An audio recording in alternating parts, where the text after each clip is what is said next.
صلی اللہ سیدنا شیخنا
تشریف لائے واپس تشریف لائے جامعہ کے استاد مقرر کے استقبال میں جلسہ کیا تو انہوں نے واقعہ سنا کر حضرت نے بھی فرمایا تو جہاں تک میرا خیال ہے انہوں نے یہ فرمایا میرے دل میں یہ بات ہے اور انہوں نے کہا بارگاہ رسالت سے میرے دل میں بات ہے میرے خیال میں کام سنائی دے رہی کل مجھے یاد ہے تو استاد مقرر میں سب کا سلام پہنچا درود شریف پڑھتے رہنا 11 دن کی طرف توجہ دینا آقا کی بارگاہ سے میرے دل میں خیال آیا کہ میں دل میں انہوں نے کہا بارگاہ سالت سے ملے توجہ خیال آئی ہے ان کے کلمات ہے لیکن کام میں سنائی دینے کا احتیاط کہنا اس کا بولا تو انہوں نے نہیں آتا احتیاط کی بات ہے اب انہوں نے تمام مفاتیرہ طلباء میں ان کے بیان کر چکے تھے طلباء ہمارے جگہ پہنچا دیے تو حضرت نے مجھے کہا کہ واقعہ معلوم کا حضرت نے کہا تھا تو یہ بات ہے کوئی بات نہیں کوئی کہا حبیب صلی اللہ علیہ وسلم تقویٰ گناہ یہ نہیں دیکھتے جس پر نظر کرم اسے مواد دیتے تو نہیں دکھانے کا مطلب اگر مجھے خلق میں خیال بھی آیا ہے تو یہ ہماری خوبی کی وجہ سے نہیں بلکہ اللہ کے حبیب ہے جسے چاہتا بات اسے ہمارا کمال نہیں مصطفیٰ کی قدر ہے ہماری تو نگاہ ہوگی خیر میں تھوڑی سی وضاحت دیجیے گا ایک ذہن میں رہ جائیں گا بات کام نہیں سنائیں گے اس بات نہیں کرنا بارگاہ زندگی میں خیر اللہ تعالیٰ پیارے نبی ہر امتی سے محبت کرتے ہر امتی کو چاہتے ہیں مجھے ایک صاحب نے خواب بیان کیا پیارے نبی صلی اللہ علیہ وسلم خواب میں رونق افروز ہوئے اسے مصافحہ بھی کیا وہ اتفاق سے کہنے والے صاحب پہلو چھوٹے داڑھی بھی نہیں تھی اب انہوں نے کہا محفل میں تو لوگ بولے ارے داڑھی نہیں بیگ مسلم میں حبیب کا کام نہیں کر جا سکتے تو میں نے کہا بھائی حبیب صلی اللہ علیہ وسلم ہمارے تقوی کو دیکھ کر نہیں کوئی ادا پسند آتی ہے نا سبحان اللہ کوئی ادا محبوب ہوگی نماز دی ہم کو شک کرنے کی ضرورت ہے تو آقا گناہگاروں کو بھی نماز دیتے ہیں تو ان کی کریمانہ شان ہے ہماری خوبی اس میں یہ بھی میں باتیں کر دینا کرتا ہوں اور دوسری بات حبیب کی کیسی شفقت ہے ہمارے اوپر اللہ نے کیسا پیار دے کے بھیجا ہے حبیب کو اس کے لیے میں آپ کو ایک واقعہ سنا دیتا ہوں شب میرا آپ آپ آسمانوں پہ چلے گئے، اللہ تعالیٰ نے آپ کو سلام بھیجا، السلام علیکہ ایھا النبی ورحمۃ اللہ وبرکاتہ، اے رحمت والے نبی، اللہ کی تم پر سلامتی ہو، رحمتیں ہو، برکتیں نازل ہو۔ اللہ حبیب کو سلام بھیج رہا ہے آسمانوں کے اوپر۔ تو حبیب صلی اللہ علیہ وسلم نے دیکھا اللہ تعالیٰ مجھے سلام بھیج رہا، السلام علیکہ حبیب، تجھ پر سلام، تجھ پر رحمتیں ہو، تجھ پر برکتیں ہو۔ حبیب نے دیکھا مجھ پر سب نوازش ہے، میری امت کا کوئی ذکر ہی نہیں ہے۔ تو آقا صلی اللہ علیہ وسلم ایسے ماحول میں جبکہ رب العالمین کے جلوے کو دیکھنے جاتے ہیں، اللہ کی خاص نوازش و کرم میں گم ہیں، ایسے وقت میں بھی ہم گناہگاروں کو نہیں بھولا۔ جواب میں آپ کیا فرماتے ہیں؟ السلام علینا وعلی عباد اللہ الصالحین، اللہ مجھے اکیلے پر تیری سلامتی نہیں، میری ساری امت پر سلام ہے اور تیرے نیک بندوں پر سلام۔ سبحان اللہ، سبحان اللہ۔ علینا وعلی عباد اللہ الصالحین، ہم پر اور اللہ کے نیک بندوں پر۔ اللہ کی بات نہ کریں، اللہ کے نیک بندے بولے تو پورے اولیاء آ گئے، اب یہ گناہگار کہاں جائیں گے؟ تو پیارے نبی نے اللہ کے ولیوں کو تو نام لے کے بتایا، تیرے دوستوں پر سلامتی ہے، یہ گناہگاروں کو نام نہیں لیا، تیرے گناہگاروں پر بھی سلامتی ہے، بلکہ آقا نے فرمایا علینا، علیہ کہتے ہیں مجھ پر، علینا کہتے ہیں ہم پر، یہ صالحین بندوں پر بھی، ہم پر بھی۔ ہم پر کیوں کہا؟ یہ جتنے گناہگار ہیں ان کو آقا نے اپنے دامن میں چھپا کے پیش کیا، ہم پر اپنی ذات میں گناہگاروں کو چھپا کے پیش کیا، گناہگاروں کا ظاہر بھی ہونے نہیں دیا۔ اس طرح پیارے نبی صلی اللہ علیہ وسلم گناہگاروں پر بھی نگاہ کرم فرما۔ یہ ان کی شان کریمی ہے، یہ ان کی شان عطا ہے۔ اللہ کے حبیب صلی اللہ علیہ وسلم انتہائی کرم فرمانے والے ہیں۔ آقا کی شان تو معلوم ہے ان کو، جو جانی دشمن ہے ان پر بھی عفو درگزر کے پھول برساتے ہیں آقا، جانی دشمنوں پر بھی معافی کے پھول نچھاور کرتے ہیں۔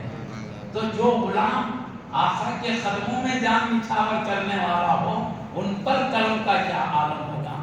یعنی مومنین پر جو آقا کے قدموں پر بھی جان قربان کرنے تیار ہیں، ان کی عظمتوں پر سے اپنی جان نچھاور کر دیتے ہیں، تو مومنین پر کرم کا کیا عالم ہوگا ہم سمجھ سکتے ہیں۔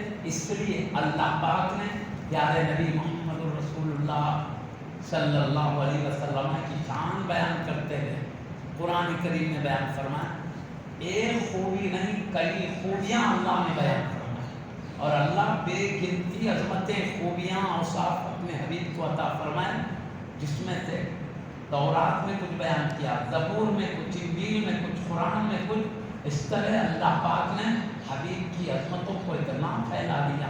میں تھوڑا سا ذکر کروں گا سمجھنے کی صورت کے، مگر ایک آیت کریمہ، مختلف آیتوں میں مختلف خوبیاں حبیب صلی اللہ علیہ وسلم، میں ایک آیت کریمہ پڑھتا ہوں، اس میں اللہ تعالیٰ حبیب کو کس شان سے بھیجا، اس کا ذکر ہے، لَقَدْ جَاءَكُمْ رَسُولٌ مِّنْ أَنفُسِكُمْ، یقیناً تمہارے پاس ایک عظیم رسول تمہیں میں سے تشریف لائے، تمہیں میں سے ایک عظیم رسول آئے، مطلب جنات میں سے ہم نے رسول بنا کر نہیں بھیجا، یعنی کسی جن کو تمہارا رسول بنا کے نہیں بھیجا، کسی فرشتے کو تمہارا رسول بنا کے نہیں بھیجا، تمہارے ہی نفسوں میں سے، تمہارے ہی انسانوں میں سے ایک ہستی کو میں نے رسول بنا۔ یہ مطلب یعنی پیارے نبی انسان ہے، فرشتہ اور جن نہیں، یقیناً تمہارے پاس تمہارے ہی نفسوں میں سے ایک عظیم رسول تشریف لائے۔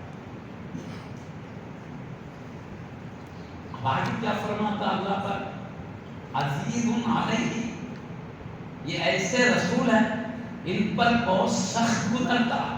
کیا سخت گزرتا ہے؟ ما عنتم، تمہارا مشقت میں پڑنا، تم تکلیف میں پڑتے ہو تو میرا مصطفیٰ پریشان ہو جاتا ہے۔